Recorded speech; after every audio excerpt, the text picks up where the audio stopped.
So this is my first edition of my YouTube channel, Murder Excellence. If you follow me on any of my other social media accounts, it might say 365 at the end of Murder Excellence 365, but the whole name is Murder Excellence. MURDA capital EXCELLENCE.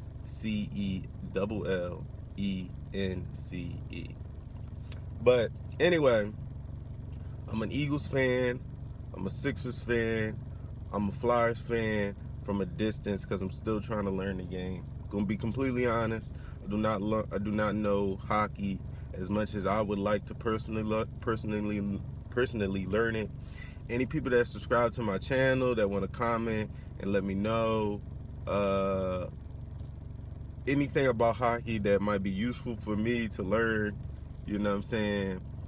Anybody that want to, give me anything to go into watching the games, because like I try to watch the games, and for the most part, well, since we going through this coronavirus, and hasn't anybody been watching anything, but when the games were on, I would try to get around to like watching different games, and never really could watch it all the way through.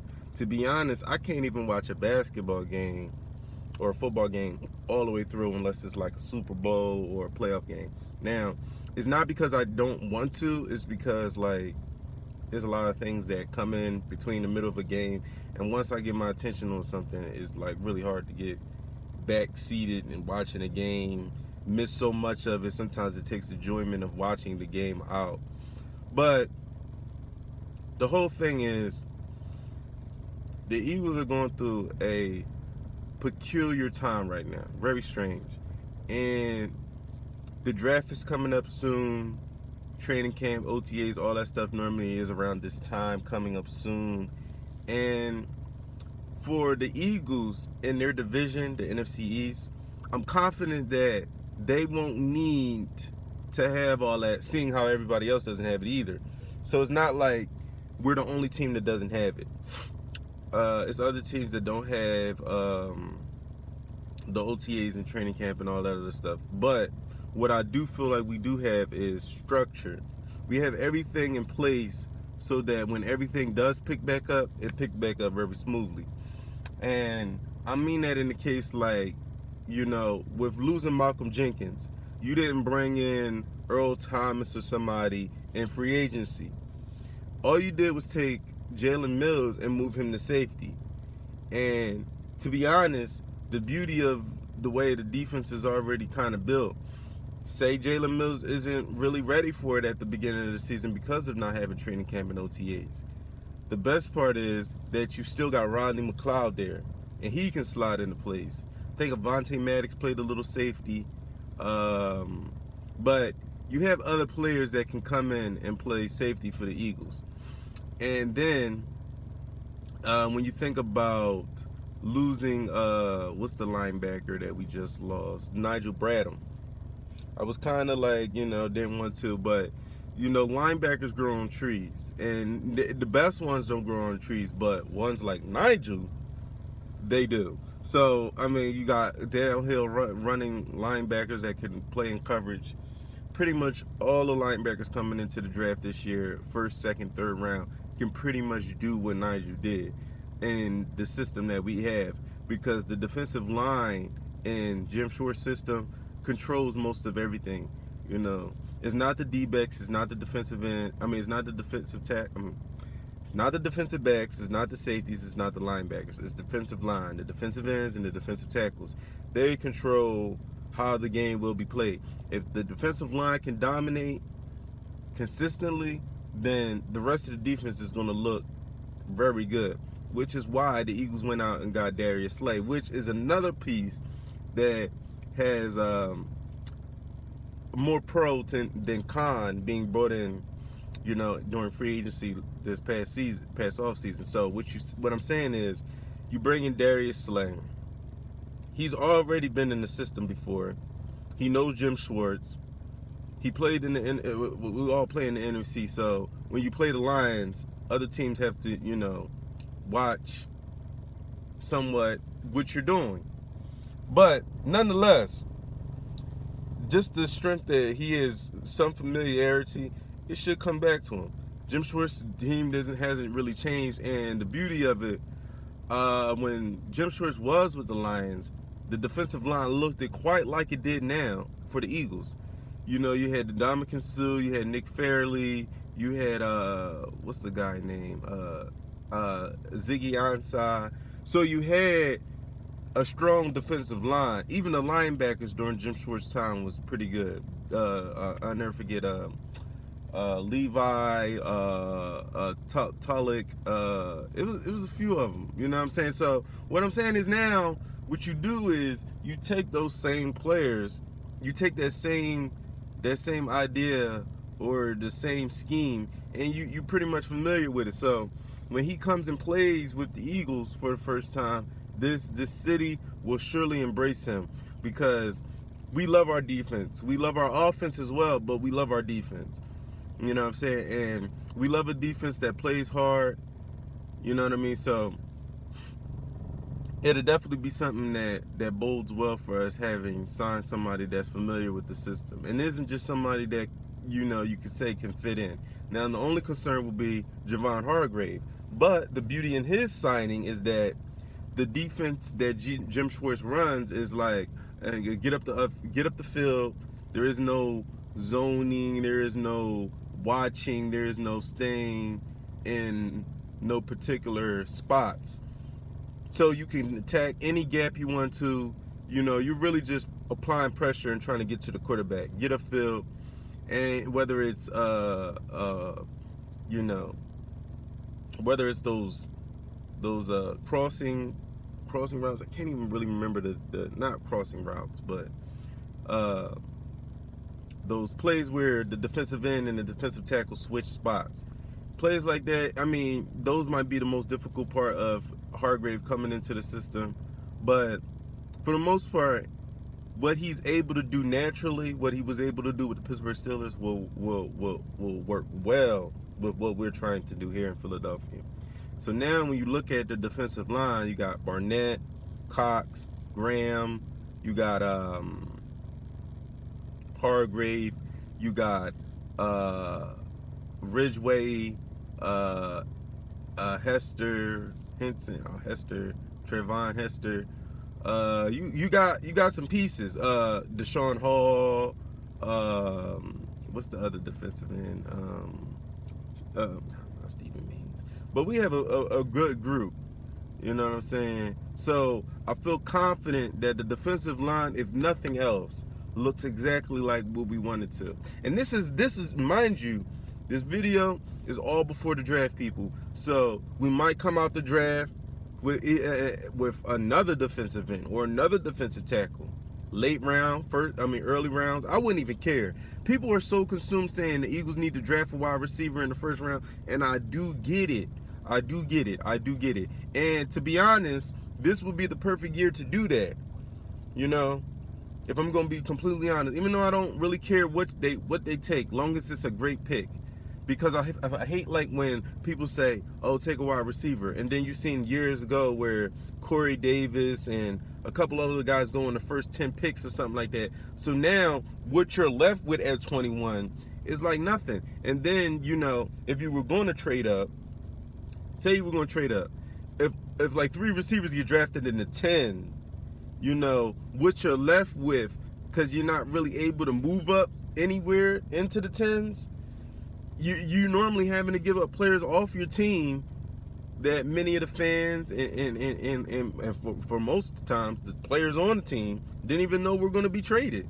So I always say, like, just wait until the draft plays out, look at those first 10 picks, then say, oh, why didn't we? Or we should do this, or we should have done that. You know what I mean? Because it's really not fair when the draft hasn't started. Many of the teams trade places, and the team, and trust me, the team that was at the original spot that trades back doesn't want what the team that traded up for. Now, for most cases, that works for the advantage, because if you're trading up, you're not trading up for a wide receiver. Most teams don't do that. You trade up for quarterbacks, you trade up for defensive linemen, you trade up for like bona fide studs.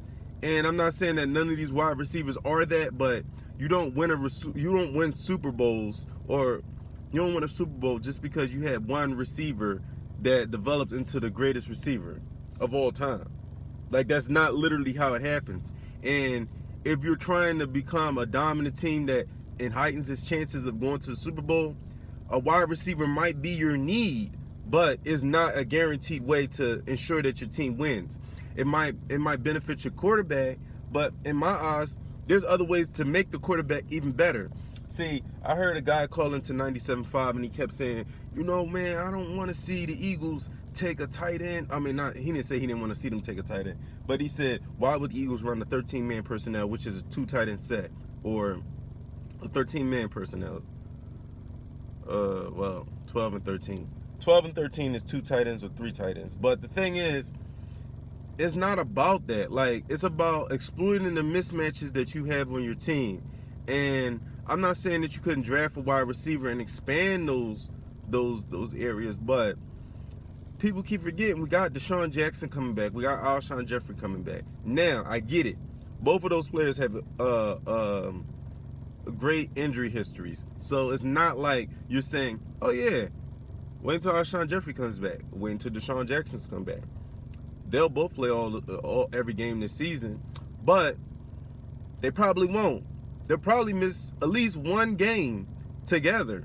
So you got to have some backup behind that. And that's the reason why I say you might want to go after a receiver, but I'm not saying you move up into the teens. Now, Deshaun Jackson and Alshon Jeffrey are not really young receivers. They'll probably have like 3-4 more years left in them to come out and to contribute at a quality level. And to be honest, Deshaun Jackson might have more left in his tank than Alshon Jeffrey. But to be fair, you know what I mean? To have, like, who knows where JJ Arcega-Whiteside will develop in this time off? Who knows how good he might come back? You still have who else is still wide receivers under the Eagles?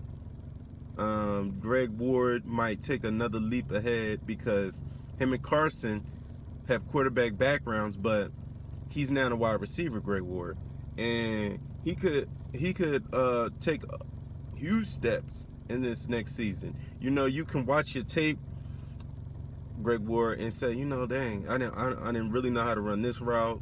I didn't really do this too well. I wasn't really comfortable doing that, and I'm not really good at these things. You go into the off season, work on those. The teams that's coming back game planning for you are game planning for what they saw you do last year. And if they felt like you were able to do that, they're not going to allow you to do it again. You know what I'm saying? They're going to watch film, and they're going to make sure that you can't do what you were doing. Now, the special thing is now you have the routes that Greg Ward was running as a 1 or 2, he'll probably be running as a 3 or 4 now. You know what I'm saying? So the packages that he was able to go about going after are going to be a little different. And he's not afraid of the moment. He plays hard, and I look forward to that. Him and Boston Scott, which is another asset that the Eagles have going into next season. You have Boston Scott, you have Miles Sanders, and you might even draft a running back. Who knows? But there's no need to really do that. You know what I mean? Boston Scott and Miles Sanders should be, that should be enough. You know what I mean? You don't need 3 running backs. 2 good ones are very, very, very well. And the thing is, Boston Scott and Miles Sanders both can catch the ball out the backfield very well. I love it. And, I think Miles Sanders might be the best running back that we've had since Darren Sproles. You know what I mean?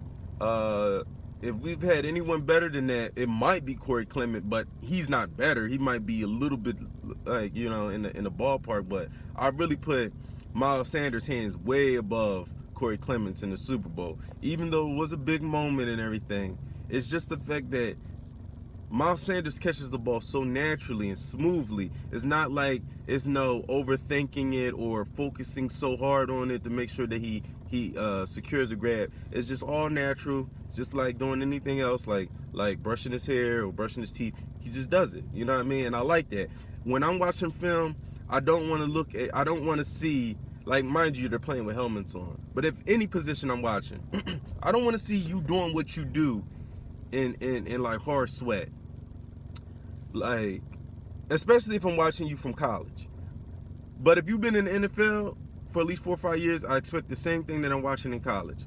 Now, there's sometimes there freshmen in college that really can't go out there and act natural about it. But you know what I mean? If you've been in college for 2-3 years, yes, I expect somewhat of what you do to be natural, or most of what you do to be natural. Because if a wide receiver comes out of high school, goes to college, that's supposed to be natural that you catch the ball. You know what I mean? It's supposed to be. Now, how natural, how smooth is all about, you know, your experiencing, how you develop and going forward. But you know, it should be natural at some extent to you, whether it's coming off the edge as a defensive end, whether it's pushing blockers or getting off blocks as a defensive tackle. Like, if you're going first round, the things that you have to be good at have to look natural for me.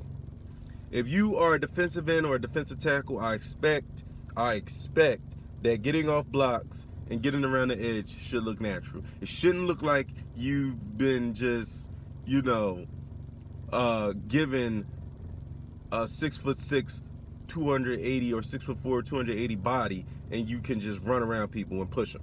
I mean, that should look like God-given, but natural, like Joey Bosa, Chase Young, Von Miller, Khalil Mack.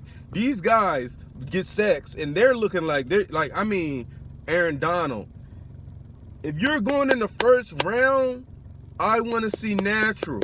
I want to see like you do this in your sleep. Like, there's been nights where you got up in the middle of the night and you swim blocked your refrigerator. I want to see this. Like, I want to see that this is something you can do in your sleep, because then that means your ceiling is a lot higher. If you gotta work, now I don't mind people that work. I don't mind it. But when you look like you're working at something in the game that you've done 1,000 times of practice, I do not want to draft you in the first round. Nothing against you, but I expect it to look natural. And to take another step forward, you know what I'm saying, the scheme. A lot of players don't always go to the scheme that's built for them. And a lot of times players are trying to prove to the coaches, to the organization, to the fans, that they can be something that they were never ever, just to fit into a team that really just drafted you because you were the best available and not because they really wanted you. Which is why moving up, going after the players that you really want is the most important thing to me. So with this draft coming up, I'm going to just go ahead and conclude this whole video. I expect the Eagles to go after natural talent, natural ability, and a person that puts the hard work and time in and has the mental ability and IQ to be able to exceed in the NFL. You gotta have a mental ability, and I mean that by saying, like, if you're not built to play in the trenches, if you're not built to get hit by linebackers, like, I'm not saying that everybody's built for that, and I'm not saying nobody's really built for that, or, you know what I mean? But what I'm trying to say is that you can't be a running back and get hit hard in week 6 and say, man, that's the hardest I've ever been hit. I don't know if I want to play. I can't really have, like, I want to see I want to see like Ezekiel Elliott, even though he plays for the Cowboys. When that man came into the NFL, he was seeking out contact of some of the most notorious big hitters in the NFL. He was coming at the Chancellor, he was coming at the linebackers, and he was trying to plow them over. I knew at that very moment this dude is mentally ready for the NFL. At running back, defensive end, Joey Bosa.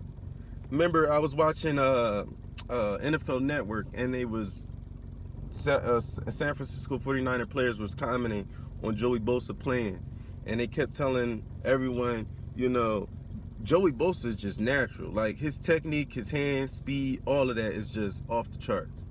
That's stuff that you have to get to know a person, see them in practice to know that they're good at. Now, I'm not saying you can't watch tape and see that somebody's hands is good from college, but it's stuff that, you know, and then, like, I remember Richard Sherman was saying how Joey Bosa, he just looks like he's getting better every day. Like, You know, those are the people that are mentally ready for the game. It's like they can go into the film room and say, dang, I don't do that. And know why they haven't done it, know why they need to do it, and know exactly how to incorporate it into the game, because they're mentally in tune with how to become a great player and how to improve their own game. You know, those are the players that when you put around good coaches, explode off the charts. Now, this is a little off topic, and I know I said I was going to wrap the video up. So I am. Have a good day,